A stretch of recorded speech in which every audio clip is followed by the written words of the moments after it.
আমার যে একটা ফোন আসে পরে আপনার বলে আপনার বন্ধ হয়ে গেছে, কেওয়াইসির জন্য আপনার অ্যাকাউন্টটা বন্ধ হয়ে গেছে।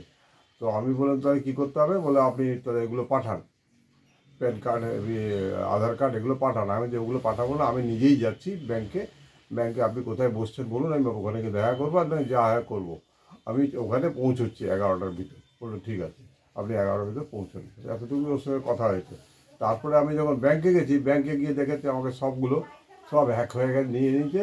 আর আমার সবথেকে বড় ইয়ে হচ্ছে, আমার ওগুলো তো লিকুইড ছিল। আমি ওটা 2 লাখ টাকাটা ভাঙিয়েছিলাম 2 তারিখে, কিন্তু 4 তারিখে আমার কাছে তখনও পর্যন্ত এখনও আছে আমার কাছে ওই 3 লাখ টাকার ফিক্সড ইয়েটা, কাগজটা। সেইটা কী করে টাকাটা ওরা তুলে দেয় এমআইএস এটার জন্যে। ওটার থেকে আমাকে প্রতি মাসে এমআইএস দিত 1800 টাকা, কিন্তু ওই এমআইএসের টাকাটা ওরা তুলে ফেলল। টোটাল কত লাখ টাকা প্রতারণা হয়েছে? ওটা টোটাল 5 লাখ টাকা। তারপরে আপনার কাছে আর কল আসে? আর কল আসে না। কি পরিচয় দেওয়া হয় কল করে? বলেছিল আমি অ্যাক্সিস ব্যাংক থেকে বলছি, আমার নাম সুদীপ্ত ব্যানার্জি। হ্যাঁ, আপনার এইগুলো সব আপনাকে 5 তারিখে কল করা হয়েছে। আমি 5 তারিখ বলছি না, গত মাসে 5 তারিখে কল করা হয়েছিল আপনাকে দেওয়ার জন্য, আপনি দেননি, সেই জন্য ওটা আপনার ইয়েটা বন্ধ হয়ে গেছে। সেটা যদি চালু করতে হয় আপনার অ্যাকাউন্টটা, তাহলে আমার মনে ভয় ছিল যে ওর টাকাটা যদি আটকে যায়। সেই জন্য আমি বললাম যে ঠিক আছে, আমি আসছি, সব কাগজপত্র নিয়ে আমি আসছি, তারপরে আমি দেখব। তারপরে আপনি ফোন করে কিছু শেয়ার করেছিলেন? তারপরে আমি ফোন করেছিলাম, ও শেয়ার করেছিল, বলেছিল। তারপরে ও ফোন করে আমাকে জেনেছিল যে আমি তখন ওখানে গিয়ে বন্ধ করে দিয়েছিলাম পুরো সব অ্যাকাউন্টগুলো। না, আপনি কিছু নম্বর বা প্যান কার্ড বা কিছু শেয়ার করেছিলেন আধার কার্ড? না, আলাদা করে কোনো কিছু শেয়ার করিনি। হ্যাঁ, এখন এখন আপনারা কি চাইছেন?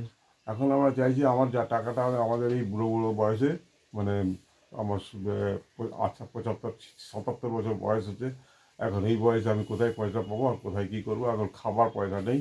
আজকে চেয়ে আনছি, কালকে চেয়ে এনে খাচ্ছি, এই খাওয়া দাওয়াই চলছে। এগুলো পুলিশ প্রশাসনের দ্বারস্থ হয়েছেন? পুলিশ প্রশাসনের দ্বারা আমি ইয়েতে কী বলে, কোন্নগর ফাঁড়িতে গিয়ে কমপ্লেন করেছিলাম, ওখানে এফআইআর করেছি, এবং ব্যাংকেও বলেছি। ব্যাংক বলেছি আমি কিছু করতে পারবো না, আপনি গিয়ে এতে করুন, সাইবার ক্যাফে, চুচুড়োতে, সাইবার ক্রাইম, সাইবার ক্যাফে ওইতে, চুচুড়োতে। তো চুচুড়োতে গিয়েও আমি ওটা পুরো কপি, ওই মানে এফআইআর কপি, এবং আমার পাসবুক, এবং আমার ব্যালেন্স শিট, ওরা যেটা দিয়েছিল সবগুলো দিয়ে ওকে জমা করে দিয়ে এসেছি। দেওয়ার পরে বলেছিল 10-12 দিন পরে আপনাকে খবর দেবো। 10-12 দিন পরে ওর খবর দেয়নি। পরে ফোন করলাম, তখন বলছে এখনও কিছু খবর পাইনি। তারপরে আমাকে হঠাৎ আবার ফোন করে যে আপনি 26 তারিখে আসুন। আমরা 26 তারিখে আমি আপনার ওখানে তো অনেক উৎসব চলবে, আমি 26 তারিখে গিয়ে কোনো লাভ হবে? তখন ও হঠাৎ খেয়াল পড়ে, বলছে না 26 না, আপনি 27 তারিখে আসুন, আর 9টা থেকে 10টার ভিতরে আসবেন। আমি 9:30টার সময় ওখানে গিয়ে পৌঁছে যাই। 9:30 থেকে আমাকে 1:30-2টো পর্যন্ত এদিক ওদিক করতে থাকে। ওরা কিছুতেই ওটা আমাকে সলভ করতে পারে না। তখন ওরা এনসিই বলে একটা কোন ইয়েতে, ন্যাশনাল কি ওটা বলে, ওখানে একটা কল, মানে ওরা পাঠাতে চাইছিল, বলে এটা আপনি ওখানে পাঠিয়ে দেবো। তো পাঠাতে গিয়ে ওটিপিটা কিছুতেই ও শেয়ার করতে পারেনি। আমার নামে ওটিপি চাইলে ওটা খুলছে না। আচ্ছা, এখন আপনারা কি চাইছেন পার্টিকুলারলি? আমি পার্টিকুলারলি চাইছি আমার টাকাগুলো ফেরত আসুক। হ্যাঁ, আমরা চাইছি যে সিবিআই তদন্ত করুক, আর পুলিশ তদন্ত করুক, সবাই মিলে তদন্ত করে, মানে আমরা জানি যে ইন্ডিয়াতে কমসে কম সিনিয়র সিটিজেনদের কিছু একটা প্রিভিলেজ থাকে।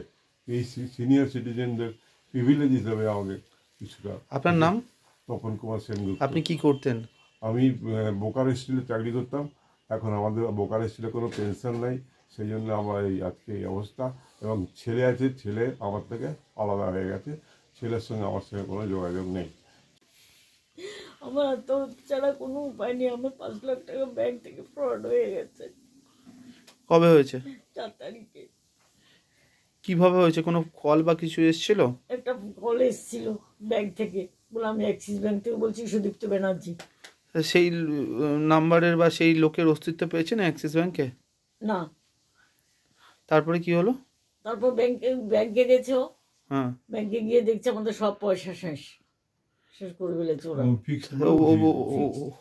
অভিযোগ করেছেন? হ্যাঁ। কোথায় অভিযোগ করেছেন? ব্যাংকে। আর থানায় জিডি করেছে, করা হয়েছে। এখন কি চাইছেন আপনারা?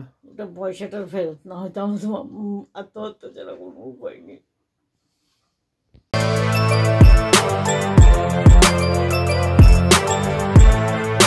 এখন অনেক বড় শ্রী লেদার্স, হাওড়া ময়দান। আপনি কি জটিল কিছু সমস্যায় ভুগছেন, সমাধান পেতে চান? যোগাযোগ করুন প্রখ্যাত জ্যোতিষ ও তান্ত্রিক মনসারাম ভট্টাচার্যের কন্যা মনসা কন্যার সাথে। প্রখ্যাত জ্যোতিষ ও তান্ত্রিক মনসা কন্যা হাওড়া জানবাড়ি ও হাতিবাগানের নিজস্ব মন্দিরেও বসেন। যোগাযোগ 9830106967 আর 9239655323।